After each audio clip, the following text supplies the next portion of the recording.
that did. We are so pleased that you've joined us on this relatively gray day, and we hope that we put some color and some joy into your life with our presentation today. Our speaker today is Dr. Carlos Ramet. Dr. Ramet is the Associate Dean of the College of Arts and Behavioral Sciences at Saginaw Valley State University. His educational background is quite impressive. He has a Bachelor's of Arts from the University of Southern California in English and Film Production, a master's degree from San Francisco State University in English and Creative Writing, and a PhD from the University of Illinois in English and Creative Writing. Dr. Ramet has written a number of scholarly articles on popular culture, some original fiction works, and 2 books on Ken Follett, the latest being his topic today, Ken Follett and the Triumph of Suspense. As a side note, Saginaw Valley State University was the recipient of Ken Follett's papers, so they have all of his papers in the archives at SVSU. The donation of the Ken Follett papers was the direct result of Dr. Ramet's contact with Mr. Follett. Dr. Ramet studied Follett's works extensively and developed a series of scholarly articles that culminated in his first book, Ken Follett, The Transformation of a Writer. Mr. Follett did visit Zano Library on the occasion of the dedication of his papers in December 2004. So Dr. Ramet will be telling us all about all of that. And please welcome Dr. Ramet.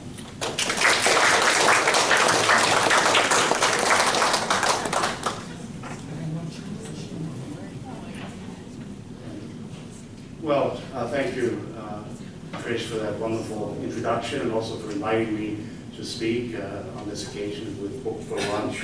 And yes, I will go through some of the details related to my background and how I came to write this book.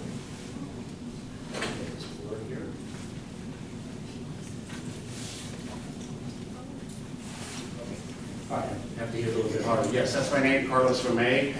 You probably surmised from my background, my educational background, that I grew up in California. I grew up in the Los Angeles area and later went to San Francisco State and then on to the University of Illinois in Chicago.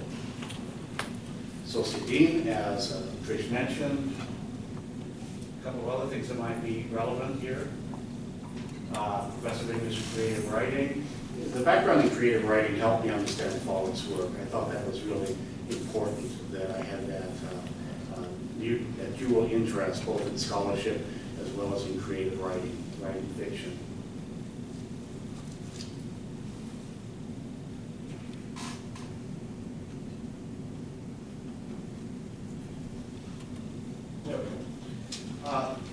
Something that we've created recently at SVSU is the Marshall Fredericks, Ken Follett, and Theodore Rutke Graduate Fellowship in the Arts and Humanities. You might have seen something in the paper on MLive about this. We hosted our first graduate fellow in the Arts and Humanities to study the papers of Marshall Fredericks, the sculptor. But we've also created an opportunity for an advanced graduate student. The first one was from the University of Michigan. We're currently accepting applications for the next one. We hope that this will be an individual who's interested in looking into the works either of Ken Follett or the famous Saginaw native and Pulitzer Prize-winning poet Theodore Rutke.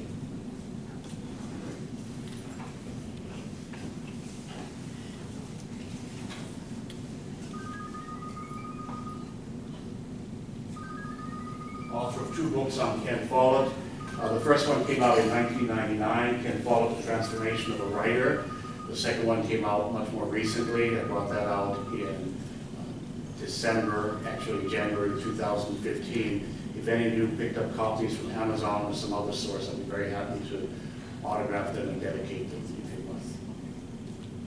Well, let me tell you a little bit about how I got involved in writing on Ken Follett. As I mentioned, I was doing my doctorate at the University of Illinois, Chicago. And I thought it was a wonderful place to be. I went there in 1983 and finished my work in 1988, so it's been a few years, of course. But it was a flexible and innovative program, graduate program. It wasn't a high-bound, heavily traditional program where I would simply have to read all the canonical works and examine John Milton's use of rhyming couplets, for example, in my dissertation on that subject.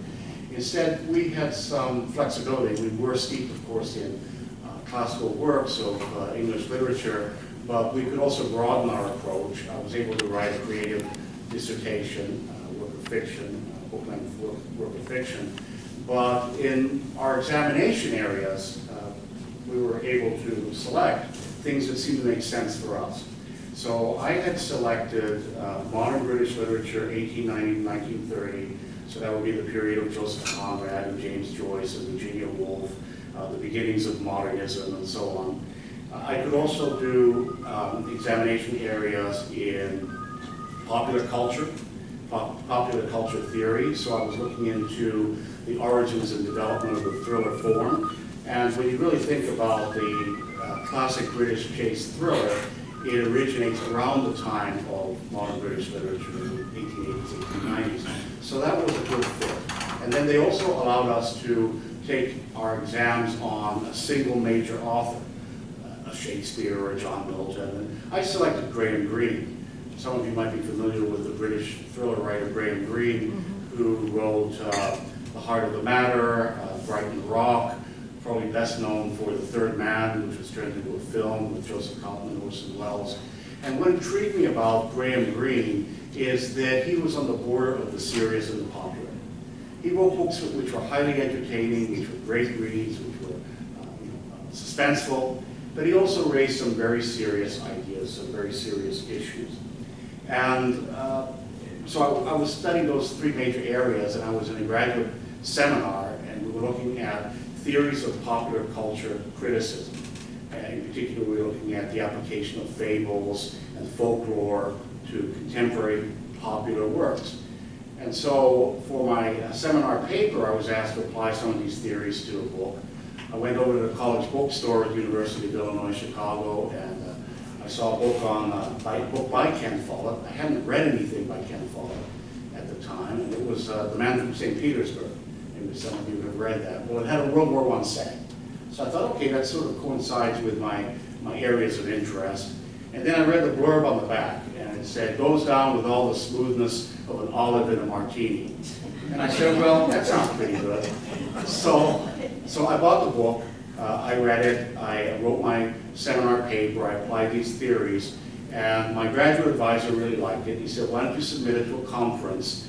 And it was accepted at the conference. When I was at the conference, I met some people who said, well, why don't you submit it to publication? So I did that, and that was a good start for a graduate student. I had to receive my PhD at the time. And I started to realize that Ken Follett did something very similar to what Graham Greene was doing. He was also on the border of the serious and the popular. I think his novels raise serious issues about not just society, but about relationships. And yet they're always good reads. They're suspenseful, they're well-paced, and the like. And I said, the other thing, I thought I was going to be a Graham Greene scholar, and then I was in the library one day looking at the stacks, and there was so much criticism of Graham Greene. There were so many books about him, and nobody had written on Ken Follett. And yet there seemed to be an interest. So I thought, okay, here's an opportunity. When I moved to Saginaw and entered Saginaw Valley State University in the faculty in the English department in 1991, I continued to write on Ken Follett, and I was writing occasionally because as a new assistant professor, I was expected to write on a lot of other topics as well, of other research areas. But every so often I would work on a piece about Ken Follett, look at one of his books. I did an assessment of the Pillars of the Earth, a structural assessment, how it was put together. And I thought that was interesting because it's about the building of a cathedral, a medieval cathedral, and yet here's somebody who very carefully structures and builds his books. So I wrote, an additional paper and the like. And by the time that I had an opportunity for a sabbatical, a semester off, I think that was in 97 and 98, I had a series of conference papers and published articles about Ken Follett. And so I thought, well, this is going to be a snap. I'll have a whole semester off. I'll take all these articles and conference papers, and I'll just write some transitional paragraphs that say, and so as we shall see in the next chapter, and I've got a book. Well, it's not quite that easy. And what I found, of course, is when you have a body of work that's been composed over a long period of time, there are stylistic differences. And so I realized this is actually going to be a major writing and rewriting undertaking. The other thing that I realized is when you have a conference paper, when you make a presentation to a group like this, you use one or two examples. And you say, well, by way of illustration, let's look at characterization in The Man from St. Petersburg. And basically, as a speaker, you skim. When you take something and turn it into a chapter, the reader skims.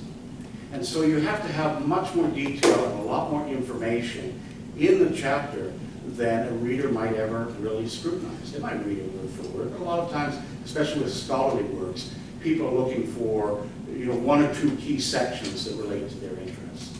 So that became a challenge for me. It took me 10 months probably to really revise the material.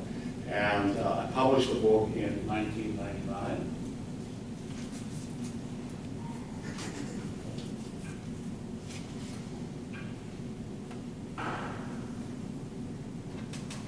There we go. So here, this is a picture of me. Barely recognizable compared to the person you see standing in front of you today. But I brought the book out in 1999 and had a few book signing events around the region. The book was reviewed positively, so I was pleased with that. There was some local media coverage in the local papers, did an interview on QTV, and the book's still in print. So it was pretty much everything that I had wanted to achieve in a first book. And I also got tenure, so that's sort of 3 months. All right, so Ken Follett, of course, is the author of a number of best-selling novels. He wrote a major nonfiction work called On Wings of Eagles. He's known for his spy thrillers as well as for his books about the Middle Ages, his historical novels. But the approach I had taken in the first book was basically to say I should be able to study his work. He's a living author. I should be able to study his work the same way I would study Charles Dickens or D.H. Lawrence or any other canonical figure. I would be looking at the published works themselves and doing close reading. I might be reading some published interviews. I might be looking at secondary sources and historical works that shed light on the composition or the events taking place during the composition. But I had resisted contacting Ken Follett, who was I, and he's this famous author. I didn't want to trouble him, I didn't want to intrude. So I resisted actually interviewing him. When my book came out, a lot of people asked me, well, did you meet Ken Follett? Did you interview him? What did he think about your book? And at that point, I thought, well, maybe I should let him know that I've written a book about his work and contact him before his lawyers contact me. So I wrote him and I said, I've come out with a book published by a major university press. Would you be interested? I'd be very happy to send you a complimentary copy. So I sent it to him. He wrote me a very nice note. And he said, I'm probably the least qualified, Ken Follett, I'm probably the least qualified person to assess your work about my work, but I'm deeply flattered that I've been the subject of such a careful study. So I thought that was very nice. I wrote him back and thanked him and said, well, you may have noticed that in my book, I didn't go into a lot of detail about a couple of your early works because they're long out of print and I don't have access to them. Well, we know what I was hinting at.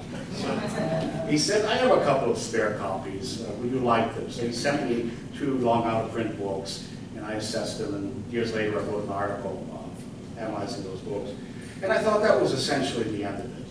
I thought, okay, I've had a nice correspondence with him and I'm going to go on and study some other authors. I was writing an article on Jeffrey Archer at the time. And I thought, my research interest is going to take me into another direction. And then something very interesting happened.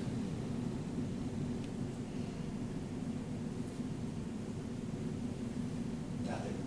Okay, something very interesting happened. About a year or so after that, Ken Follett's wife, second wife, wanted to stand for Parliament, wanted to be a member of Parliament in England, and wanted to represent a certain constituency on the outskirts of London. So they were moving to that district. Just as in the United States, if you're going to represent a certain district, you have to live there. So Follett wrote me, and he said, you know, I'm shifting houses. We're moving to another part of England. And he said, I've got all this stuff that I've accumulated, all these notes and outlines and business correspondence, first drafts and the like. Would you be interested in it? So I made it a point not to email him back immediately. I said, okay, I'm going to go for a long walk. I'm going to really think this through. Obviously, I wanted the materials, but I didn't want to seem overeager. And so I wrote him the next day, and I said, well, that would be wonderful, I'll be delighted, and so forth. And he sent these materials to me in, I think, 3 big wooden shipping crates by overnight mail. And you know, obviously, I'm afraid what they call overnight mail, it still takes a couple of days, but this stuff arrived at my house, and I kept it in my house for, I thought, a respectable period of time. You know, for about a year, I had all this stuff in one of my closets. And so I was in contact with our director of the library, our archivist, and we were already arranging to have the materials be housed in a more appropriate setting where there would be climate control and they could do cataloging. And so after about a year, I recommended that to Ken Follett. He said he had no objections. We invited him to a dedication ceremony, and he came out, as Trish mentioned, in December of 2004. And so here he is speaking to a group in the Roberta Allen Reading Room in the Melvin J. Zano Library on the campus of SVSU. And you can see from the reaction of some of the members of the audience, some of them you might even recognize, that he was certainly very witty and amusing and entertaining. The value of the materials is that they are really the largest collection of Ken Follett's business correspondence, taped interviews, produced and unproduced film scripts, and the Zano Library was very helpful in as much as they went out through acquisitions and they acquired other materials related to Follett's work. So, for example, some out-of-print early short stories, books that he wrote under pseudonyms, and some works that, frankly, Ken Follett would probably just as soon disown. But I really had an opportunity to study in depth and at leisure these materials, this treasure trove.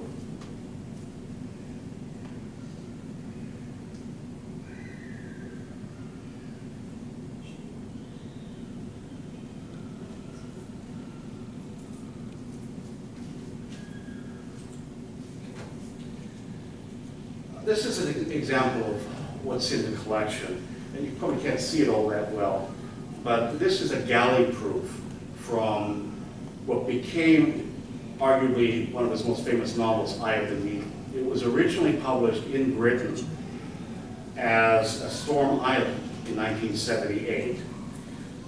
And what you have here is the galley proof, what he would have gone through and marked up, and it's on a roll. It's rolled. They're unseparated pages. And of course, we have his marks and his comments there. What this allowed me to do was to engage in a comparative analysis and to ask some questions about Eye of the Needle and find some answers by looking at the earlier published version that had come out in Britain as what's called a paperback original. It wasn't originally intended to be a hardcover book, it was in paperback. And I realized that Follett made some small but significant changes for the American edition of the book known as Eye of the Needle. The British version engages in more character development, more of the thought process of some of the characters, and he made some cuts for the American version to quicken the pace, to make it more action-oriented, but it's essentially still the same book.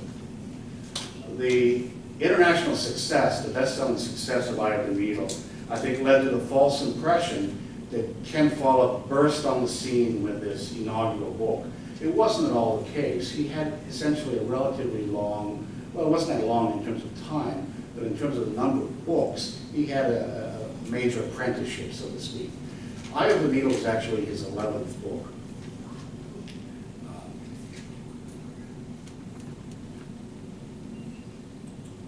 Follett, as I mentioned, is British. He was born in 1949 in Cardiff, in Wales, and he grew up there and moved to North London when he was 9 years old. He came from a lower middle class background. His father was a tax inspector. His mother was a housewife.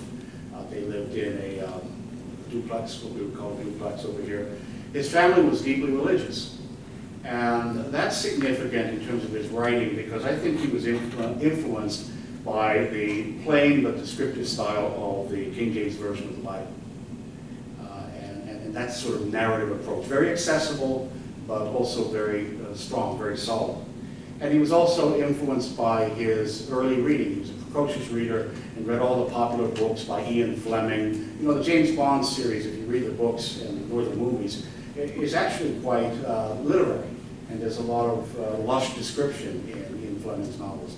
So I think he was influenced by those two opposites, the King James Version of the Bible and the popular books of Ian Fleming and Edgar Rice Burroughs, who wrote the Tarzan series and the like. He went to the University of London as a young man where he studied philosophy. He said it's a short jump from religion to philosophy, but by the end of his college years, he had abandoned religion. He declared himself an atheist. He was radicalized by the events of the 1960s, in particular by the anti-war protests in London in the late 60s and by what are referred to as the événements in Paris in 1968, the big student strikes. And so that really radicalized him. But what's interesting is he didn't really put these political ideas in his books, at least early on when he was struggling to find success. After the University of London, he did a course in journalism, a training program, an apprenticeship program, worked as a newspaper reporter for a few years, was doing a lot of journeyman writing. He was writing for film, he was writing for television. In the early 1970s, he was trying everything. He was writing science fiction, he was writing children's books. He even did, believe it or not, the novelization of the film script for Capricorn 1. Do you remember that movie with O.J. Simpson about a faked landing on Mars? And so Follett, just to make some money, he was married, he got married at the age of 18 and had 2 children quite early on, needed the money. And so he was doing a little bit of everything. And just as with rock bands that play the provinces and clubs, and he's also very interested in rock music, he was getting better all the time. So what we find here is early on he wrote that series of books, most of the 11 books prior to Eye of the Needle, under pseudonyms. He had a pseudonym for each genre that he was working in. For the science fiction books, such as Amok, King of Legend, which is a ripoff of King Kong, for that particular series, the science fiction books, he used the pseudonym Bernard L. Ross. His very first books were some subpar Mickey Spillane imitations called the Big Series, and he wrote those under the pseudonym Simon Miles. And his children's books he wrote under the pseudonym, here that's a reprint, it says Ken Follett, but it was originally published as Martin Martinson. He's expressed some embarrassment about the early works, especially the Simon Miles series. You can see from the lurid cover, and he said that there was a lot of gratuitous sex and violence in those early novels. But you know, he was getting paid, and he was getting published, and he was improving. He also used the pseudonym Zachary Stone for what he considered to be more serious caper novels. And by 1975, he was publishing under his own name. So he wrote 2 novels prior to Eye of the Needle that he published as Ken Follett.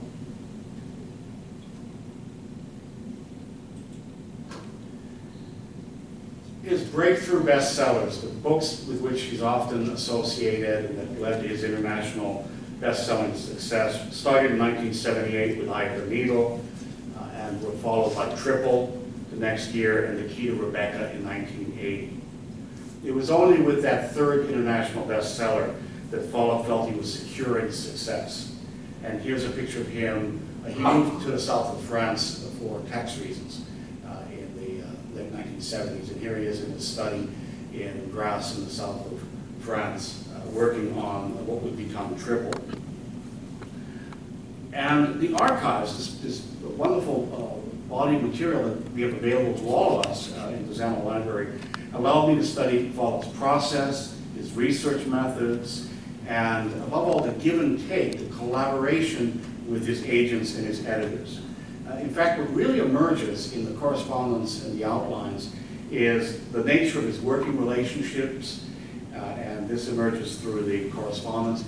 The other thing that I realized is, Follett, even after he was successful, financially, commercially, he still had struggles. He had legal battles, he had battles with some of his editors and publishers, he had battles with rival authors, and I would say these struggles were over authorial control. Who is the real author of the book?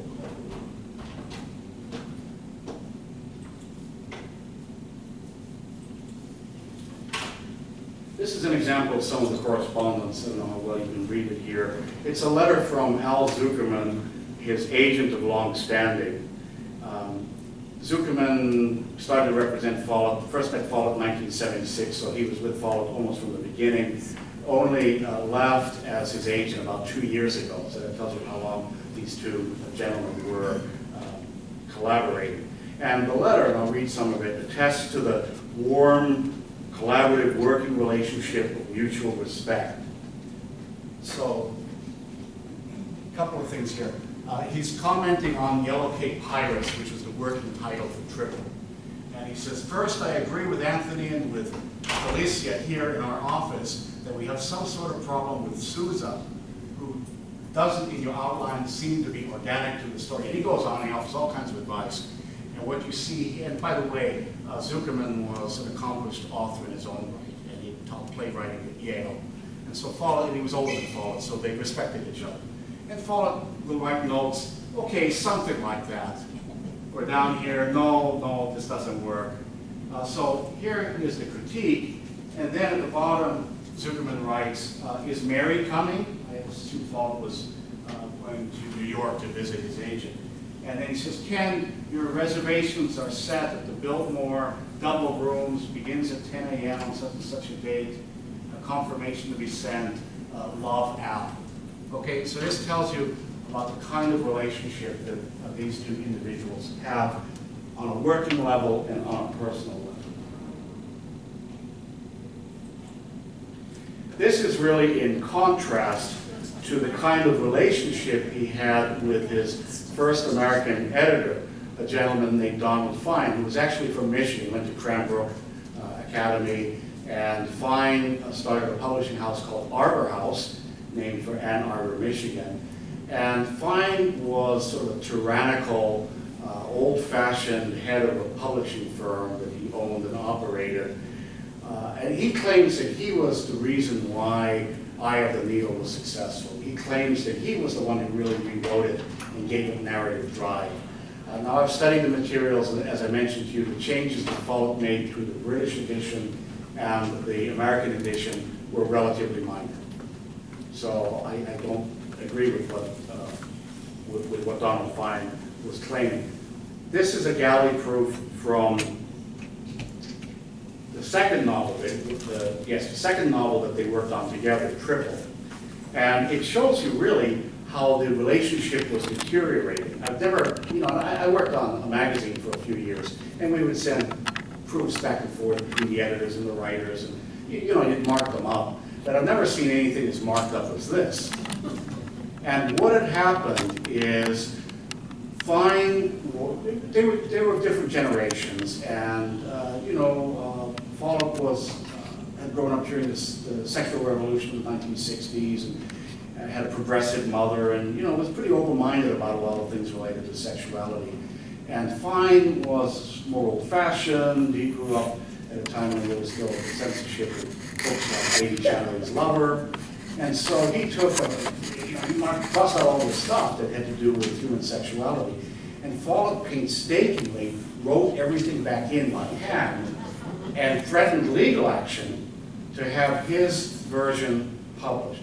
I think the end result, if you've read Triple, you'll know what I mean. The end result is an uneven and essentially flawed book, because Fine was an accomplished publisher and editor, and some of what he suggested made sense. In some sections, he's not just cutting out words that refer to, human sexuality. He's quickening the pace. He's improving the dialogue. He's making it a better book. But Follett said, I don't care. Don Fine's telling me to do this, so I'm putting everything back in. So again, I learned a lot about Follett's working methods, his habits, his relationships with different individuals. Early in his career, Follett was starting to be stereotyped as a writer, somebody who just wrote on the Second World War. And that's one reason Follett wrote Triple, which is about it's about a nuclear bomb being developed in the Middle East in the 1960s. So he was resisting being stereotyped as a World War II writer. During the course of his career, he's written on a wide range of topics, from indentured servants in Scottish coal mines in a place called Freedom to genetic cloning in our own time in The Third Twin. So he's broadened his range, and I think deliberately so. Those of you who've read a lot of his books know that he's returned to the Second World War setting on a few occasions, as in Night Over Water, when he wrote about the transatlantic passage on the Boeing 314 flying boat. What was interesting for me in studying that book and looking at the archival materials is, at the time that Follett was writing, there weren't any Boeing 314 flying boats left. One of them now has been restored. There's a flying boat museum in Ireland where one of the stops on the transatlantic crossing was located. But at the time, Follett didn't have a chance to actually go inside and walk around a replica. And yet the staging of the scenes is very, very careful and very thorough. And Follett did all of this from blueprints and from magazine articles, and again, from very, very meticulous research. Follett's also very well known for writing about the Middle Ages, the building of a cathedral in the Pillars of the Earth. And a number of years later, he did a second book, also set in Kingsbridge, and that was World Without End, about the building of a bridge in the 14th century. And this is an example of another aspect of his research. Follett will go out on location, either send somebody to go himself. He says before he moves from the outline to the draft, he actually wants to walk around the places where these events took place, take some photographs. So this is a 14th century bridge that crosses the river between England and Wales. So he does conduct personal research.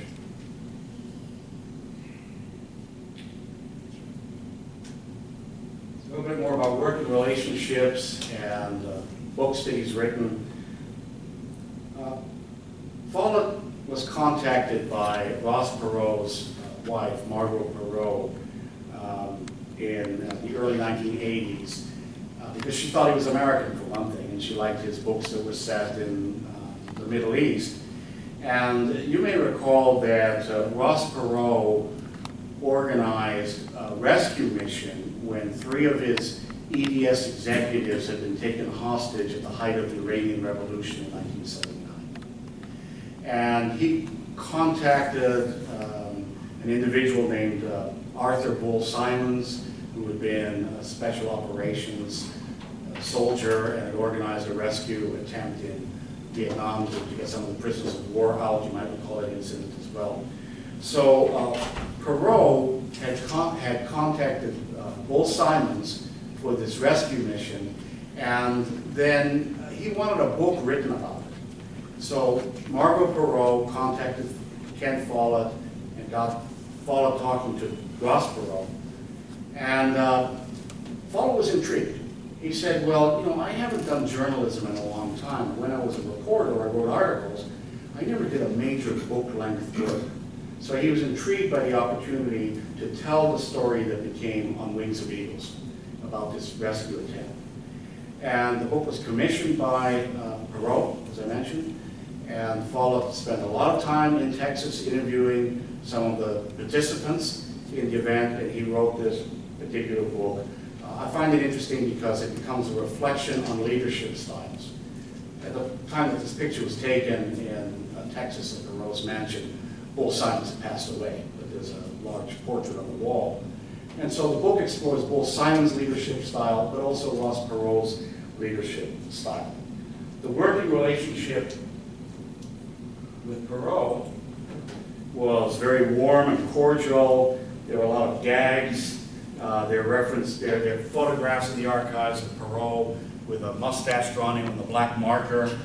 And here Perot writes to Follett when the book is coming out. There's some publicity materials that they're looking at, that they're examining. And he writes, "Dear Ken, I received the brochure from your English publisher. My observations, too many pictures and too much space devoted to Follett. Not enough pictures and not enough space devoted to Perot. Seriously, it is great, and I hope it will sell your book. I am sending Margaret Thatcher a copy of that part that talks about your personal financial success. I am also sending an accompanying letter that explains your political philosophy and assure the Prime Minister that you will probably want to donate the profits of your book to the British Treasury. Best wishes, Ross Perot." So they became close friends, even though their political perspectives were very different. Follett is a socialist and has done a lot of work for the British Labour Party. What I was trying to look into when I was writing on the book on Wings of Eagles was, again, authorial control. Who owned the book? Who was the creative force behind the book? Perot had commissioned it. Perot insisted on a certain approach. Follett invoked the United Kingdom National Union of Journalists Code and said, there's certain things I can do to please you, there's some things that I won't be willing to do.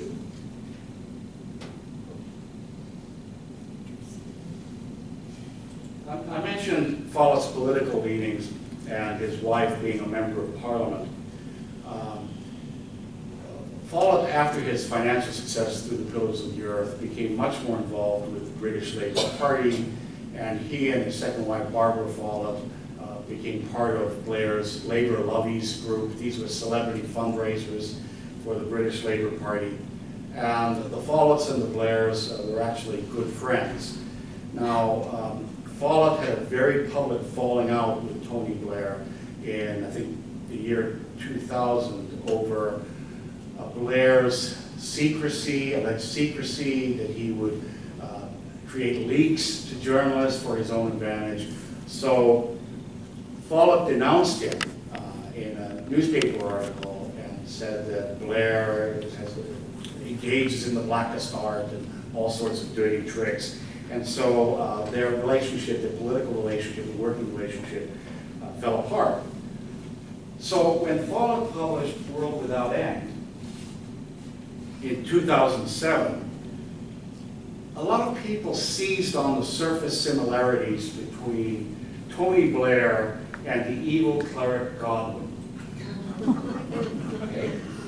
And the reviewers gleefully pointed out the similarities in age, education, ambition, the circumstances of their rise to power.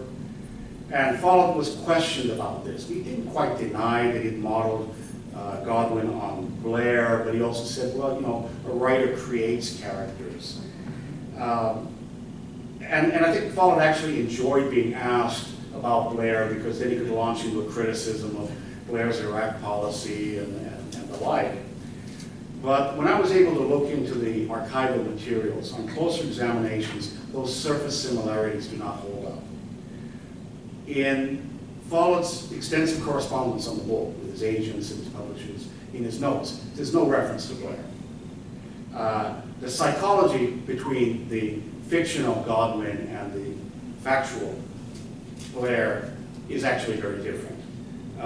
Godwin is depicted as sexually constrained and diffident, dominated by an overbearing mother. Blair was an extrovert, very comfortable with himself, full of self-confidence.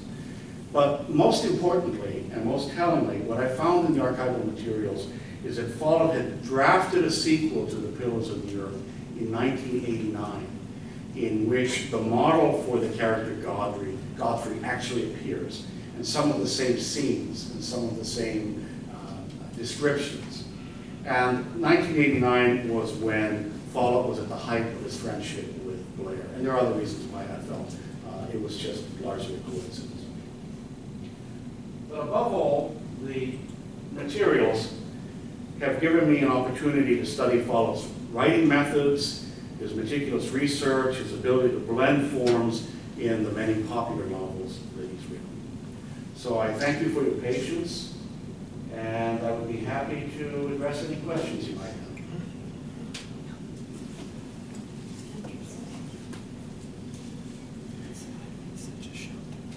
Any questions? Yes, ma'am. What is your favorite Follett book?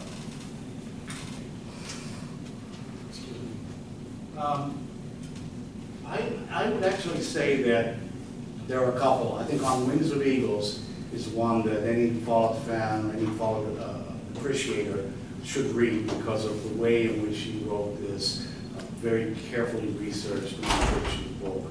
Eye of the Needle stands up on a lot of levels. I think it remains a classic of the British thriller form, but is also a serious work that can be appreciated for its literary value. And then there's some underrated novels or lesser known novels. One of the early ones that he wrote under his own name, I want to make sure I give you the correct title.